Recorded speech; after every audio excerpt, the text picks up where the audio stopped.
الحمد لله نحمده ونستعينه ونستغفره ونؤمن به ونتوكل عليه ونعوذ بالله من شرور أنفسنا ومن سيئات أعمالنا من يهده الله فلا مضل له ومن يضلله فلا هادي له ونشهد أن لا إله إلا الله وحده لا شريك له ونشهد أن سيدنا ومولانا محمدا عبده ورسوله أما بعد أعوذ بالله من الشيطان الرجيم بسم الله الرحمن الرحيم وقد قال الله تبارك وتعالى في القرآن المجيد والقرآن الحميد إن الله وملائكته يصلون على النبي يا أيها الذين آمنوا صلوا عليه وسلموا تسليما اللهم صل وسلم على سيدنا مولانا محمد وعلى آل سيدنا مولانا محمد بارك وسلم صلاة وسلام دائما عليك يا رسول الله صلاة وسلام دائما عليك يا حبيب الله صلى الله عليه وسلم ثم قال الله تبارك وتعالى في القرآن المجيد والقرآن الحميد ألا إن أولياء الله لا خوف عليهم ولا هم يحزنون صدق الله العظيم وبلغنا رسوله نبي الأمين الكريم ونحن على ذلك لمن الشاهدين والشاكرين والحمد لله رب العالمين آمين يا رب العالمين محترم حضرات آئیے اپنے دستور کے مطابق سب سے پہلے اپنے اور ساری کائنات کے مرکز عقیدت حضور رحمت للعالمین طٰہٰ و یاسین بے قسم کے بس جناب محمد رسول اللہ صلی اللہ تعالیٰ علیہ وسلم کی بارگاہ میں اپنی غلامی کا ثبوت پیش کریں اور نہایت ہی عقیدت و محبت کے ساتھ گھوم کر درود و سلام کی جاریہ نشاور کریں بآواز بلند پڑھیں اللہم صلی وسلم علی سیدنا مولانا محمد وعلی آل سیدنا مولانا محمد بارک وسلم صلاة و سلاما دائما علیک یا رسول اللہ صلاة و سلاما دائما علیک یا حبیب اللہ ایک مرتبہ اور محبت کے ساتھ پڑھ لیجیے اللہم صلی وسلم علی سیدنا مولانا محمد وعلی آل سیدنا مولانا محمد بارک وسلم صلاة و سلاما دائما علیک یا رسول اللہ صلاة و سلاما دائما علیک یا حبیب اللہ صلی اللہ علیہ وسلم سرکار غوث اعظم بڑھے چرن گزارا سرکار غوث اعظم بڑھے کرم گزارا میرا خالی کاسا بھر دو میں فقیر ہوں تمہارا شعر کو یاد کر لیجیے اگر اس شعر کو آپ لوگ پڑھتے رہے تو انشاءاللہ دنیا میں بھی مالا مال ہو جائے گی اور آخرت میں بھی مالا مال ہو جائے گی سرکار غوث اعظم بڑھے کرم گزارا میرا خالی کاسا بھر دو میں فقیر ہوں تمہارا اور جھولی کو میری بھر دو ورنہ کہے گی دنیا جھولی کو میری بھر دو ورنہ کہے گی دنیا غوث الورا کا ممتا پھرتا ہے مار مارا غوث الورا کا ممتا پھرتا ہے مار مارا عزیزان گرامی آج ہم اور آپ سرکار غوث اعظم رضی اللہ تعالیٰ عنہ کا ذکر کرنے کے لیے اور سننے کے لیے حاضر ہوئے ہیں سرکار غوث اعظم رضی اللہ تعالیٰ عنہ کی ولادت یعنی پیدائش 470 ہجری میں کتنا 470 ہجری عراق کا ایک شہر ہے بغداد بغداد کا ایک قصبہ ہے گیلان، جس کو اردو میں کہا جاتا ہے گیلان، عربی میں جیلان ہے اور اردو میں اسی کو گیلان کہا جاتا ہے۔ سمجھ گئے نا؟ گیلان قصبہ میں یکم رمضان المبارک کو حضرت موسیٰ ابو صالح جنگی دوست رحمت اللہ تعالیٰ علیہ کے گھر میں سرکار غوث اعظم کی ولادت و شہادت ہوئی۔ سرکار غوث پاک رضی اللہ تعالیٰ عنہ کے والد کا نام ہے حضرت موسیٰ ابو صالح جنگی دوست، ان کا لقب۔ ان کی والدہ کا نام ہے ام الخیر فاطمہ، ان کے نانا کا نام ہے حضرت عبداللہ سومئی۔ خاندان کو سمجھنا بھی ضروری ہوتا ہے، جب تک کہ خاندان کو نہیں سمجھو گے اس وقت تک اس کی حیثیت کو، اس کے مرتبے کو نہیں سمجھ سکتے ہو۔ خاندان کا سمجھنا ضروری ہے۔ عزیزان گرامی، سرکار غوث اعظم رضی اللہ تعالیٰ عنہ کے والد محترم کا بڑا ہی مشہور اور معروف واقعہ ہے کہ آپ نوجوانی کے عالم میں تھے، آپ نے روزہ رکھا، اور روزہ رکھا تو ایسا نہیں، مسلسل 40 دن تک روزے پر روزہ، روزے پر روزہ 40 دن گزر گئے، اور 40ویں دن اب جب اپنی خانقاہ سے جس پہاڑ کی خو کے اندر بیٹھ کر کے آپ عبادت و ریاضت کر رہے تھے، جب اس سے باہر نکلے ہیں تو آپ مغرب کا وقت ہو رہا تھا، سوچا چلتا ہوں دریا کے کنارے، وضو کروں گا، کھانے پینے کا کوئی انتظام نہیں ہے، اسی دریا کے پانی سے افطار کروں گا۔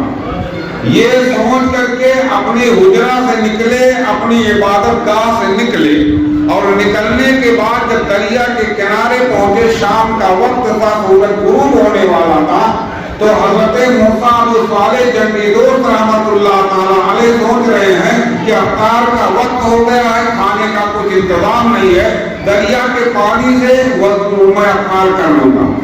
اتنے پر انہوں نے کیا دیکھا کہ دریا کے سطح پر ایک سیب بیٹھا ہوا نظر آیا۔ آدمی 40 دن کا بھوکا ہو، پیاسا ہو، اور دریا کی سطح پر ایک سیب نظر آ گیا۔ انہوں نے سمجھا کہ اللہ کی جانب سے ہمیں رزق دیا گیا ہے۔ دل میں خیال پیدا ہوا کہ اللہ کی جانب سے یہ رزق دیا گیا، اور انہوں نے اور اسی سیب سے افطار کر لیا۔ افطار کرنے کے بعد میں دل میں یہ خیال پیدا ہوا کہ یہ سیب نہ جانے کس کا تھا، دریا میں کیسے گر گیا، بغیر اجازت کے میں نے اسے کھا لیا۔ عزیزان گرامی، ابھی یہی میں بتا رہا تھا، سمجھا رہا تھا کہ رزق حلال کیا ہے۔ رزق حلال کو سمجھنے کی کوشش کرو۔ آپ سوچتے ہیں نہ جانے کس کا سیب تھا، دریا میں گر گیا، میں نے کھا لیا، چلو اس سے معافی مانگنا ہے، بڑا لمبا واقعہ ہے۔ یہاں تک کہ سفر کرتے ہوئے عبداللہ سومئی کے پاس پہنچے، کہا آپ کے باغ کا ایک سیب میں نے کھا لیا، آپ سے اجازت نہیں لیا ہے، معاف کر دیجئے۔ کہا تم نے سیب کھایا؟ کہاں؟ کہا کہ اس باغ کی سیب کھائے اس سے 6 مہینے تک آپ پاشی کرو، سینچائی کرو، تب معاف کروں گا۔ 6 مہینہ تک باغ کی سینچائی ایک سیب کے معافی کا سوال ہے۔ اگر آج کا نوجوان ہوتا کہتا 6 مہینے کے بعد قیمت بتا دیتا ہوں، نہیں جاتا ہوں، لیکن شرط ہے عزیزان گرامی کا ایک سیب کھایا بغیر اجازت کے، معاف کب کروں گا جب تم 6 مہینے تک باغ کی سینچائی کرو گے۔ کہا ٹھیک ہے۔ 6 مہینہ باغ میں درختوں کو پانی دیتے ہیں، اور یہ پانی دے رہے عبداللہ سومئی کی زندگی کے شب و روز کو دیکھ رہے ہیں۔ عزیزان گرامی 6 مہینہ کا عرصہ گزر گیا، کہا معاف کر دیجئے، کہا ابھی نہیں، ابھی تم نے باغ کا حق ادا کیا ہے، ابھی 6 مہینہ میری بکریاں چرانی پڑے گی۔ 6 مہینہ اور گزر گئے، بکری چرانے میں 6 مہینہ اور گزر گیا، پھر حاضر ہوئے، کہا حضور آپ تو معاف کر دیجئے، کہا اب تیسری شرط یہ ہے کہ میری ایک بیٹی ہے جو آنکھوں کی اندھی ہے، زبان کی گونگی ہے، کان کی بہری ہے، آنکھ کی لونگی ہے، پیر کی لنگڑی ہے، وہ چل نہیں سکتی ہے، بول نہیں سکتی ہے، دیکھ نہیں سکتی ہے، سن نہیں سکتی ہے، اپنے ہاتھ سے کچھ کر نہیں سکتی